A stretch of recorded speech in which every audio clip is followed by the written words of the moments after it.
जब से ये खबर सोशल मीडिया पर वायरल हुई है कि पाकिस्तान की गवर्नमेंट ने ये फैसला किया कि वो पाकिस्तान के पासपोर्ट को तब्दील करने लगी है, तब से ये पीटीआई वाले बड़ा चीख रहे हैं, चिल्ला रहे हैं, तड़फ रहे हैं, लोगों को गुमराह करने की कोशिश कर रहे हैं, लोगों के दिलों में नफरतें पैदा करने की कोशिश कर रहे हैं।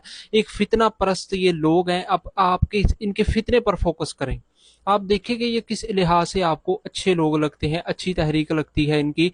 ये कितना बड़ा फितना है, आप खुद सोचें। देखें कि पाकिस्तान की हुकूमत ने जब पासपोर्ट को तब्दील करने की कोशिश की थी, इन लोगों ने एक खबर नशर करनी शुरू कर दी। एक खबर पर इन्होंने जो है ना कंपेन चलानी शुरू कर दी कि पाकिस्तान की गवर्नमेंट जो है ना, अब इस पासपोर्ट पर जो लिखा हुआ है, एक तहरीक लिखी हुई है, एक लाइन लिखी हुई है जिस पर लिखा हुआ है कि ये पासपोर्ट इसराइल के लिए कारआमद नहीं है। बाकी पूरी दुनिया में आप कहीं भी जा सकते हैं, इस पासपोर्ट के तहत आप इसराइल में नहीं जा सकते, इसराइल में आपका कोई दाखिला नहीं है, ठीक है।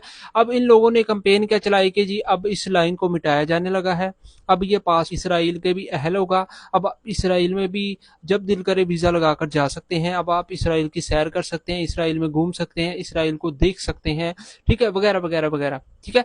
तो मेरा सिर्फ ये कहना है कि ये इतने बड़े फितना परस्त इनकी तहरीक है कि बात कुछ भी नहीं होती। अब देखें कि ये नया डिज़ाइन है, आप इसमें तस्वीर देखें और इस पर वही लाइन लिखी हुई है जो पुराने पासपोर्ट पर थी।